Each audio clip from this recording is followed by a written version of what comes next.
Sabe quando chega um hemograma com os neutrófilos lá em cima? A primeira dúvida que bate é: será que isso é só o estresse da consulta ou é o sinal de uma infecção mais séria?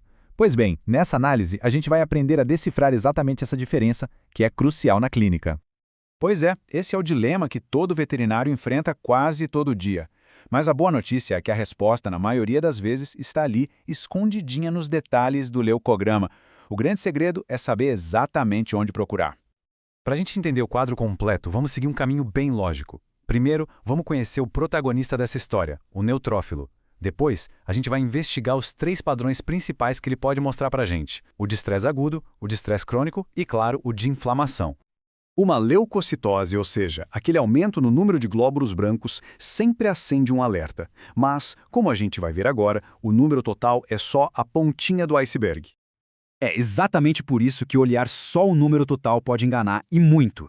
O verdadeiro diagnóstico, a história real, está na contagem diferencial. Sabe por quê? Porque cada tipo de célula branca, neutrófilos, linfócitos, eosinófilos, reage de um jeito único a estímulos diferentes, seja adrenalina, cortisol ou uma infecção de verdade. E o nosso primeiro e mais importante personagem nessa investigação toda é o neutrófilo. Ele é, de longe, a célula de defesa mais numerosa no sangue. Pensa nos neutrófilos como se fossem a tropa de choque do sistema imune. A vida útil deles na circulação é curtíssima, coisa de poucas horas. Então, eles estão sempre em patrulha, prontinhos para serem os primeiros a chegar na cena de qualquer problema. E aqui vem um ponto fundamental, que muda tudo. Os neutrófilos que a gente conta no hemograma, que formam o compartimento circulante, são, na verdade, só metade da força total. Existe um verdadeiro exército de reserva, o compartimento marginal, que fica ali grudadinho nos vasos sanguíneos, só esperando o chamado para entrar em ação. E olha só que interessante, essa reserva é drasticamente maior nos gatos. Para cada neutrófilo que está lá circulando, eles têm quase 3 esperando na reserva. É por isso que um gato que toma um susto pode, de repente, apresentar uma neutrofilia altíssima sem ter infecção nenhuma. Ele só mobilizou as suas enormes reservas.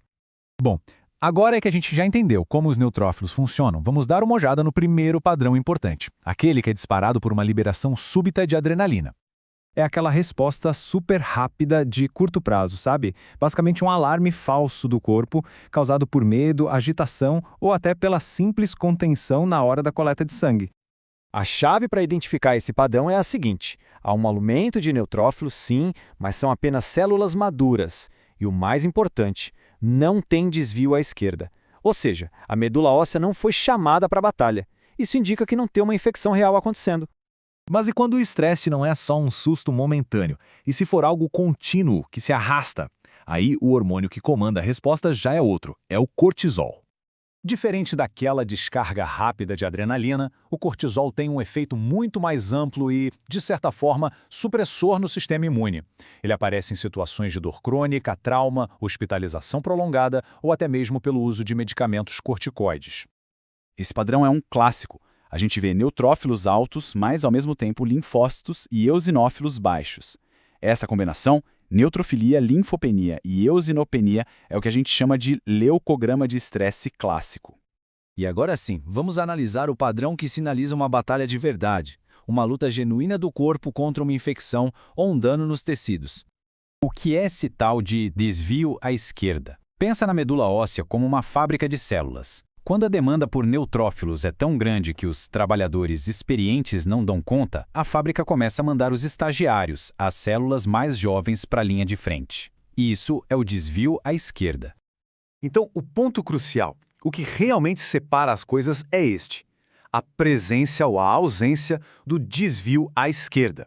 Ele é o sinal mais confiável de todos para a gente conseguir distinguir uma resposta inflamatória de verdade de uma simples resposta de estresse. E tem mais uma pista, um pouco mais sutil, que é o desvio à direita. O que é isso?